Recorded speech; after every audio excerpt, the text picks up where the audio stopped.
Alors que ça arrive qu'un projet échoue pour des raisons matérielles, pour des raisons humaines, je sais pas, la tête de proue du projet qui décède, bon bah voilà, on va pas leur en vouloir. Mais quand les mecs prennent l'oseille et se cassent avec et qu'il y a jamais rien qui sort, c'est quand même chaud de tolérer ça.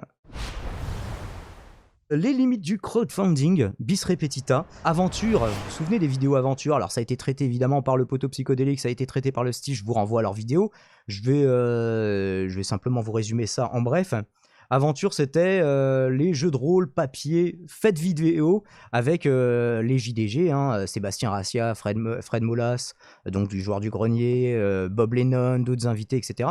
Et le maître du jeu, Maillard. Donc ils ont voulu faire un jeu de plateau, mais en vraie version physique, comme ça, qu'ils pourraient vendre aux gens. Donc ils ont fait un financement participatif sur Ulule qui a bien marché, 1500% du nombre de préventes, et qui ne verra pas le jour à cause d'un conflit avec la société d'édition sans détour qui a également fini par fermer ses portes. Donc le jeu ne sortira jamais, en tout cas pas avec cette campagne-là. Et le pognon qui a déjà été payé, qui a été prévendu, vous pouvez vous retourner en tant que créancier sur la société qui est en train de fermer ses portes, la société sans détour.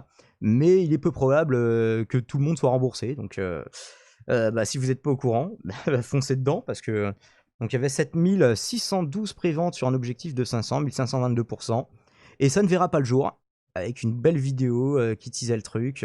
Ah bah non, pas une belle vidéo en fait, juste une Tournant qui est en vidéo train de de se Maillard. produire après 2 ans et demi de diffusion de la série. Bah voilà, Maillard, si vous ne le connaissiez pas. Et donc ça ne verra jamais le jour. Les éditions sans détour, visiblement, qui étaient scindées en deux groupes.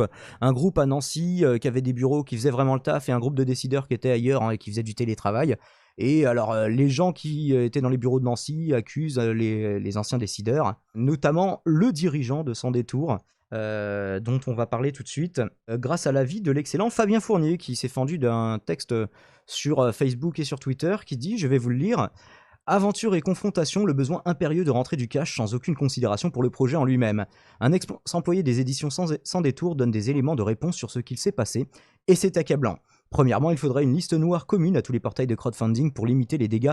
Alors, il se permet d'en parler parce que Noob, vu que c'est le réalisateur de Noob, Fabien Fournier, c'était à l'époque le record européen et le 3e projet le plus financé au monde, à l'époque en 2015. C'était pour les films Noob. Et c'est assez rigolo de le voir, finalement, prendre la parole pour essayer d'arrondir les angles des problèmes des autres financements participatifs, alors qu'il n'a rien à voir, c'est pas de sa faute. Mais il vient quand même pour essayer d'expliquer les choses comme s'il était investi dans le financement participatif de façon globale. Bah écoutez, gloire lui en soit rendue. Donc une liste noire sur tous les portails de crowdfunding pour limiter les dégâts quand une brebis galeuse fait n'importe quoi. Ce n'est pas normal qu'après les 300 cas d'aventure, sûrement 300 000 euros, les éditions sans détour, sous l'impulsion de leur direction, soient allées récolter 400K sur Kickstarter avant de déposer le bilan et de faire l'autruche. Où est passé l'argent? Ça, c'est une question qu'on peut se poser. Deuxièmement, pas de gestionnaire du budget face caméra, ou à minima en photo pour présentation complète lors d'un crowdfunding, égale pas de participation. Il faut sortir ces individus de l'ombre, parce que là, c'était Maillard et le JDG qui étaient mis en avant, mais pas les fautifs, en l'occurrence. Personne ne sait qui c'est, quelle gueule ils ont. Alors après, est-ce qu'il faut faire du name and shame? Je ne sais pas. Mais c'est un petit peu ce qu'il va faire, et on peut le comprendre, ceci dit. Il faut sortir ces individus de l'ombre en les empêchant de se cacher derrière une licence ou un créatif s'ils veulent qu'on leur fasse confiance.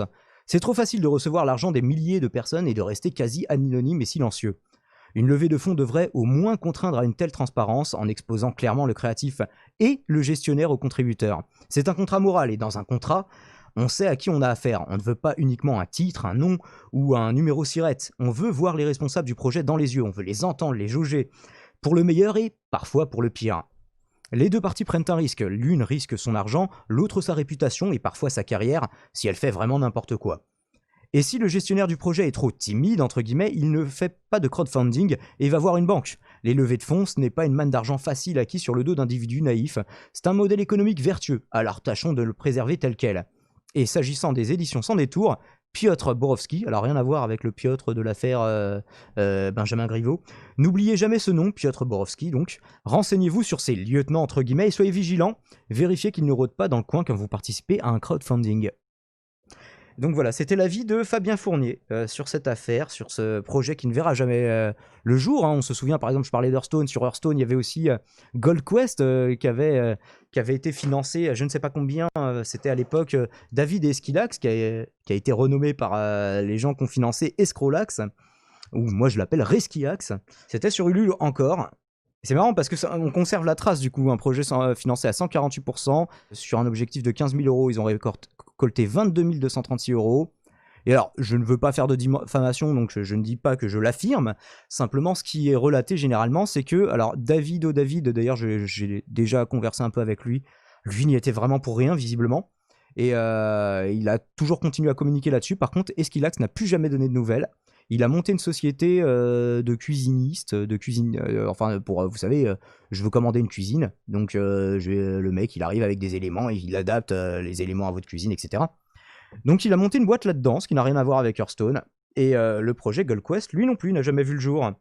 Vidéo non disponible, ouais, carrément ça a été supprimé. Et donc ça arrive un peu trop souvent.